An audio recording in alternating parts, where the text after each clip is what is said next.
அனைவருக்கும் வணக்கம். நான் உங்கள் குரு தங்கராஜன்.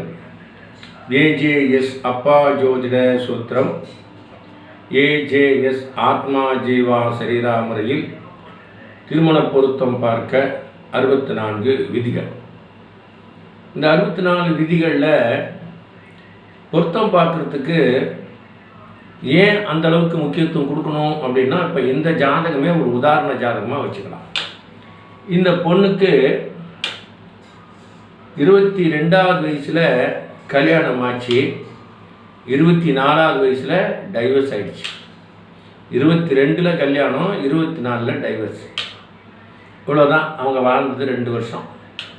இந்த 2 வருஷம் கூட எப்படி வாழ்ந்துருப்பாங்க அப்படின்னா, பிரியறதுக்கு 2 வருஷம் ஆயிடுச்சு, அவ்வளோதான் சொல்லணும்.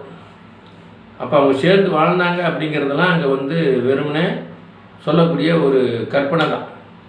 அங்கே ஒத்துமையே இல்லை, சாத்தியக்கூறுகளே இல்லை. இருந்தாலும் வெளிப்படையாக தெரிஞ்சு பிரியறதுக்கு 2 வருஷம் ஆயிடுச்சு அப்படின்னு தான் சொல்லணும். இப்போ பார்த்தீங்கன்னா 21/11/1990 புதன்கிழமை 5:30 காலையில் பிறந்தது. போராட நட்சத்திரம் 1ஆம் பாதம். பிறந்த ஊர் மன்னார்குடி. இது ஒரு பெண் ஜாதகம். இந்த பெண்ணுடைய அமைப்பு பிரகாரம் பார்த்தீங்கன்னாக்கா, லக்னம் குரு 2ஆம் பாதம். லக்னம் குரு 2னாக்கா உங்களுக்கு பாருங்க, சித்திரை சுவாதி விசாகம் இல்லையா? விசாகம் 2ல் இருக்கார். சூரியன் பார்த்தீங்கன்னா அனுஷம் 1ல் இருக்கார். சந்திரன் அப்படின்னு சொல்லக்கூடியவர் பார்த்தீங்கன்னாக்கா மூலம் போராடத்தில் 1ஆம் பாதத்தில் இருக்கார். செவ்வாய் சந்திரனுடைய நட்சத்திரம் போட்டிருக்கு. சந்திரனா ரோகிணி 2. புதன் பார்த்தீங்கன்னாக்கா கேட்டை 2. குரு அப்படிங்கிறவர் பார்த்தீங்கன்னாக்கா அவர் எங்கே நிற்கிறார் பார்த்தீங்க, ஆயில்யத்தில் நிற்கிறார் 1ஆம் பாதத்தில். சுக்கிரன் பார்த்தீங்கன்னா சனி நட்சத்திரம். சுக்கிரன் எங்கே இருக்காரு அப்படின்னு பார்த்தீங்கன்னாக்கா, சுக்கிரன் அனுஷத்தில் இருக்கார். சனி 2ஆம் பாதம். சனி பகவான் பார்த்தீங்கன்னா சூரியனுடைய நட்சத்திரத்தில் இருக்கார். அதாவது மூலம் போராடம் உத்திராடம் 1ல் இருக்கார். ராகு பகவானும் உத்திராடம் 4ல் இருக்கார். கேது பகவான் சனியுடைய நட்சத்திரம் 2ஆம் பாதம், இதாவது இங்கே பூசத்தில் 2ஆம் பாதத்தில் இருக்கார். இது மாதிரி கிரக நிலைகள் இருக்குது. இந்த ஜாதகத்துக்கு ஒரு கல்யாண காட்சி பண்ணுறது அப்படின்னா, இந்த ஜாதகத்தில் என்ன மாதிரியான தோஷங்கள் இருக்குது, அல்லது இந்த நவக்கிரகங்கள் அப்படின்னு சொல்லக்கூடியது பார்த்தீங்கன்னாக்கா, இந்த ஜாதகருக்கு ஒத்திசைவாக இருக்கக்கூடிய கிரகங்கள் எது. இப்போ 9 பேர் இருக்காங்கன்னு வச்சுக்கோங்களேன். இந்த நாட்டில் மொத்தமாக 9 பேர் இருக்காங்கன்னா, ஒரு குழு, ஒரு 9 பேர் கொண்ட குழு. நவக்கிரகம் அப்படின்னு சொல்லக்கூடியது 9 பேர் கொண்ட ஒரு குழு. இந்த பிரபஞ்சம் முழுமைக்குமே பார்த்திங்கன்னா 9 பேர் கொண்ட குழு தான் இருக்காங்க மொத்தமாகவே. அந்த 9 பேர் கொண்ட குழுவில் இந்த 9 பேரில் எத்தனை பேர் எனக்கு ஆதரவாக இருக்காங்க, எத்தனை பேர் எனக்கு ஆதரவு கொடுக்காமல் இருக்காங்க, எத்தனை பேர் எனக்கு எதிர்ப்பாக இருக்கிறாங்க. இதுதான் இந்த 3 நிலை. இந்த 9 பேர்த்த 3ஆக பிரிக்கிறோம். ஒன்று ஆதரவு கொடுக்குறவர், இன்னொன்று ஆதரவு கொடுக்கல, எதிர்ப்பும் கொடுக்கல, சமநிலையில் இருக்கிறவர். இன்னொரு நிலை எதிர்க்கிறவர், தடுக்கிறவர் அப்படின்னு வரும். அப்போ இந்த 3 பேர் தான் இந்த 9 பேரில் இந்த 3 வேலை செய்கிறவங்க இருக்காங்க. இந்த 9 பேரில் கொடுக்குறவர் யார், கெடுக்கிறவர் யார், கொடுக்கவும் இல்லாமல் கெடுக்கவும் இல்லாமல் மத்தியில் நூற்றா நிற்கக்கூடியவங்க யார் அப்படின்னு கண்டுபிடிக்கிறது தான் அப்பா ஜோதிட சூத்திரம். இது நீங்கள் தெளிவாக தெரிஞ்சுக்கிட்டீங்கன்னு சொன்னாக்கா, ஒவ்வொரு ஜாதகத்துக்குமே யார் கொடுக்குறாங்க, யார் கெடுக்கிறாங்க, யார் நோட்டில் இருக்காங்க அப்படிங்கிறத தெரிஞ்சுக்கிட்டாங்கன்னா பொருத்தம் சேர்த்துறதுக்கு ரொம்ப ஈஸியாக இருக்கும். கணவன் மனைவி பிரிவு ஏன் வருதுன்னா, தடுக்கிறவனை கொண்டு போய் கொடுக்குறவனை சேர்த்துறதுக்கு பதிலாக தடுக்கிறவனை சேர்த்துனா சேர்ந்து வாழ முடியாது. அப்போ கொடுக்குறவனை பார்த்து சேர்த்தணும். இல்லைன்னா தடுக்கிறவனை விட்டுட்டு நூட்டில் ஒருத்தர் இருப்பான் இல்லையா, கொடுக்கவும் மாட்டான் கெடுக்கவும் மாட்டான்னு ஒருத்தர் இருக்கல, அவன் வந்துட்டா கூட கெடுக்காமனாச்சும் இருப்பான், கொடுக்கலன்னா கூட கெடுக்காமனாச்சும் இருப்பான், பிடிச்சும் பிடிக்காமனாச்சும் வாழ்ந்துக்கிட்டு இருப்பான். ஆனால் கெடுக்கிறவனை கல்யாணம் பண்ணிட்டாக்கா கண்டிப்பாக டைவர்ஸில் தான் முடியும். இந்த விதிகளை மிக தெளிவாக சொல்லக்கூடியது மொத்தம் 9 பேர் தான். ரொம்ப ஈஸியான கணக்கு. 9 பேர்த்தில் யார் உதவுறாங்க யார் உதவலான்னு நீங்களே பாருங்கள், இதில் ஏதாவது பொய் இருக்கா, பித்தலாட்டம் இருக்குதா, சூழ்ச்சி இருக்குதா, வஞ்சனை இருக்குதா, ஏதாவது ஜோதிட விதிகளுக்குள்ளார இல்லாமல் ஜோதிட விதிகளுக்கு அப்பான பொய் ஏதாவது இருக்குதா, நான் ஒப்புக்கொள்ள முடியாத விதி அப்படின்னு ஏதாவது இருக்குதா, அல்லது இது புதுசாக இருக்குது அப்படின்னு சொல்கிற மாதிரி ஏதாவது இருக்குதான்னா எல்லாமே மூல நூல்களில் கூறப்பட்டுள்ள மூல விதிகள் தான். ஷட்பல கணிதம்னா ஷட்பல கணிதத்தை நம்ம பேசி ஆகணும், காரக கிரகமாக பேசி ஆகணும், பாவக்காரகம் பேசி ஆகணும், கிரகக்காரகம் பேசி ஆகணும், பாவக்காரகம் பேசி ஆகணும். பாவக்காரகம், ராசிக்காரகம், கிரகக்காரகம் கூட்டு தான் பலனை சொல்லக்கூடிய அமைப்பு. அந்த வகையில் இப்போ பாருங்க, லக்னம் துலா லக்னத்தில் பிறந்திருக்கு. லக்னத்துக்கு 7ஆம் பாவ அதிபதி அப்படின்னு சொல்லக்கூடிய செவ்வாய் பார்த்தீங்கன்னா லக்னத்துக்கு 8ல் தான் இருக்கிறார்.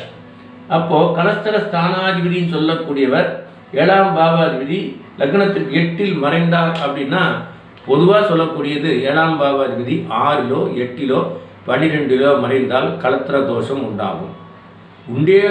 உண்டாகவே ஆயே தீரும் அப்படிங்கிறதுலாம் கிடையாது. இப்போ என்னன்னு கேட்டிங்கன்னா, ஒரு இடத்துக்கு போயிட்டுருக்கோம், ஒரு சிக்னல் விழுகுது, மஞ்சள் சிக்னல் விழுகுது அப்படின்னா என்ன அர்த்தம்? மஞ்சள் சிக்னல் எழுதினா மொல்லமாக போகணும், நிறுத்தி போகணும். அடுத்தது பச்சை சிக்னல் விழுந்தால் போகணும். சிகப்பு சிக்னல் விழு போகிறதுக்கு முன்னாடியும் மஞ்சள் சிக்னல் வரும், பச்சை சிக்னல் வரதுக்கு முன்னாடியும் மஞ்சள் சிக்னல் வரும். மஞ்சளுங்கிறது பொது, அதாவது அடுத்தது நீ போ அப்படின்னு சொல்கிறதுக்கும் மஞ்சள் உதவி செய்யும், நில்லு அப்படின்னு சொல்கிறதுக்கும் அந்த மஞ்சள் உதவி செய்யும் அந்த சிக்னல். அதுபோல் இந்த ஜாதகத்துக்குள்ளார 7ஆம் பாவம் அதிபதி 8ல் மறைந்தான்னா கலத்திர தோஷம் ஏற்பட ஒரு வாய்ப்பு இருக்கிறது அப்படின்னு தான் சொல்லுமே தவிர கலத்திர தோஷம் நடந்தே தீரும்னு சொல்லக்கூடாது. ஏன்னா இறைவன் நமக்கு நிறைய அறிவை கொடுத்துருக்கான், நிறைய விதிமுறைகளை கொடுத்துருக்காரு. ஜோதிடம் அப்படிங்கிறதே இந்த மாதிரியான இன்ப துன்ப விஷயங்களை களைந்து நீ சரியான பாதையை தேர்ந்தெடுத்தேன்னு சொன்னாக்கா கலத்திர தோஷ ஜாதகமாக இருந்தால் கூட கலத்திர தோஷம் வராமல் திருமணம் செய்ய வைக்க முடியும். ஏனால் அதான் விதியை மதியால் வெல்லுதல் அப்படிங்கிறது தான் ஜோதிடமே அப்படின்னு தான் சொல்லணும். அந்த வகையில் 7ஆம் பாவாதிபதி 8ல் மறைந்தான் அப்படிங்கிறதால கலத்திர தோஷம் நடந்துச்சு அப்படின்னு ஒரு வார்த்தையில் சொல்லி முடிக்க முடியாது. நிறைய விஷயங்கள் அதில் இருக்குது, நம்ம ஒன்று ஒன்றா பார்க்கலாம். இப்போ செவ்வாய் அப்படிங்கிறது பார்த்தீங்கன்னா என்ன நட்சத்திரம் பாருங்கள், செவ்வாய் சந்திரனுடைய நட்சத்திரத்தில் நிற்கிறார். சந்திரன் அப்படிங்கிறவர் என்ன நட்சத்திரம் நிற்கிறாருனாக்கா பார்த்தீங்கன்னா சுக்கிரனுடைய நட்சத்திரத்தில் நிற்கிறார். இவ்வளோதாங்க சுலபமான வேலை. இப்போ செவ்வாய், சந்திரன், சுக்கிரன். அப்பாஜோதிட சூத்திர விதிகளில் ஒரு கிரகம் அஸ்தங்கம் அடைந்திருந்தால், அதாவது எரிந்து கிரகமாக இருந்தால் சூரியனுக்கு மிக அருகில், சூரியன் என்ற நட்சத்திரத்தில் பாருங்க, சூரியன் இருக்கிறது சனியினுடைய 1ஆம் பாதம், சுக்கிரன் இருக்கிறது சனியினுடைய 2ஆம் பாதம். அப்போ சூரியனுக்கு மிக நெருக்கமாக நிற்கிறார். 5 டிகிரி 6 டிகிரி 4 டிகிரி 3 டிகிரி அப்படிங்கிற அளவுக்கு நிற்கிறார். இது மாதிரி இருந்தால் அந்த கிரகம் எரிந்த கிரகமாக மாறுகிறது.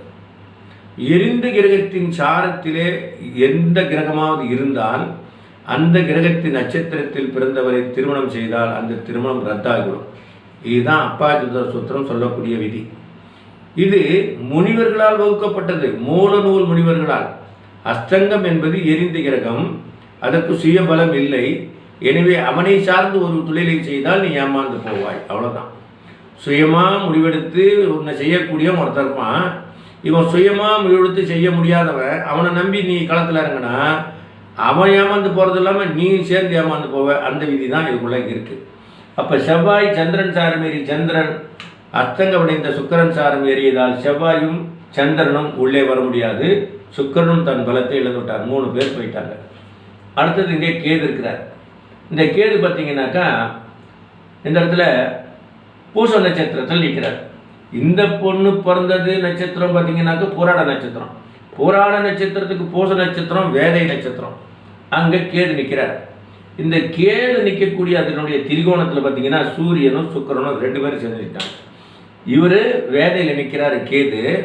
அதாவது கணவனாக வந்தால் பிரித்து விடுவான், வாழ மாட்டான் அப்படின்னு சொல்லக்கூடிய இடத்துல கேது நிற்கிறாரு. அதனுடைய திரிகோணத்தில் இந்த சுக்கிரனும் சூரியனும் இணைஞ்சு நிற்கிறாங்க. அப்போ 3 கிரகத்திற்கு அந்த தோஷம் இங்கே வந்துடுச்சு.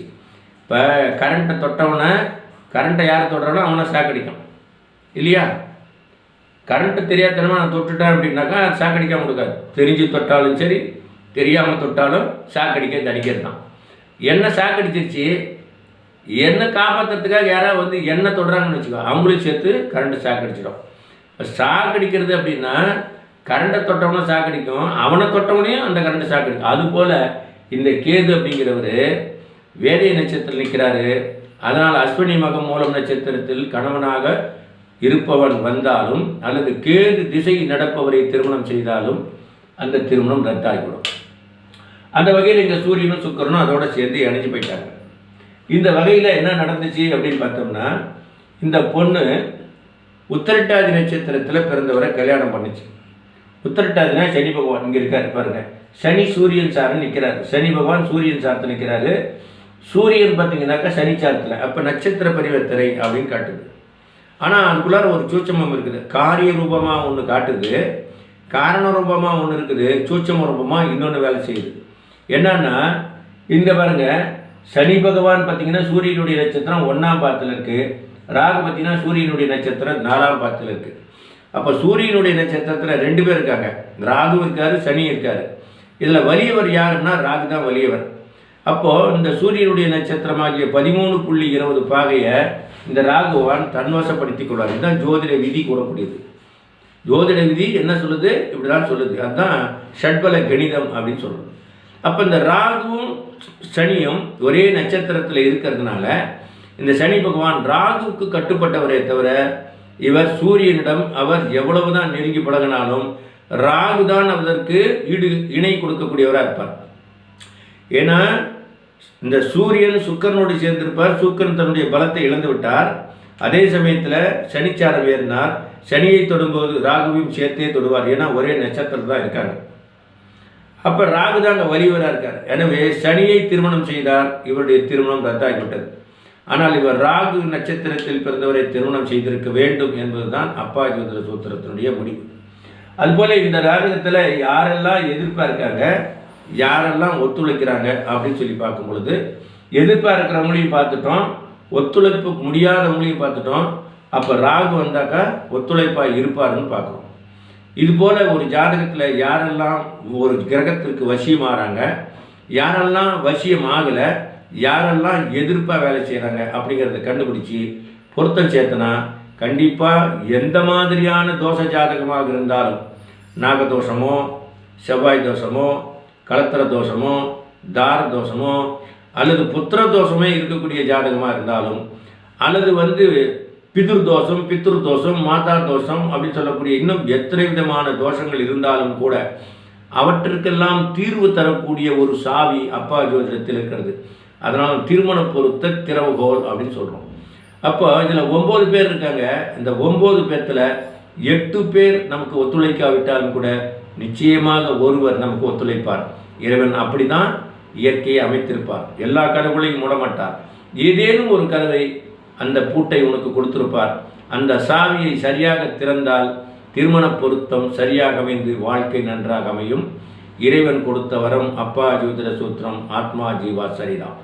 இறைவன் எனக்கு கொடுத்த வரத்தை இந்த மக்களுக்காக அப்படியே அர்ப்பணிக்கக்கூடிய ஒரு பாக்கியத்தை எனக்கு நீங்கள் கொடுத்திருக்கிறதுனால தொடர்ந்து இதை நான் மக்களிடம் கொண்டு போய் சேர்ப்பதற்காக தொடர்ந்து இது மாதிரி வீடியோ பதிவுகளை போட்டுக்கிட்டே இருக்கேன். நான் உங்களோடு தொடர்ந்து பயணிக்கிறேன். நீங்களும் என்னோடு தொடர்ந்து பயணிங்கள். மீண்டும் சந்திப்போம். நன்றி, வணக்கம்.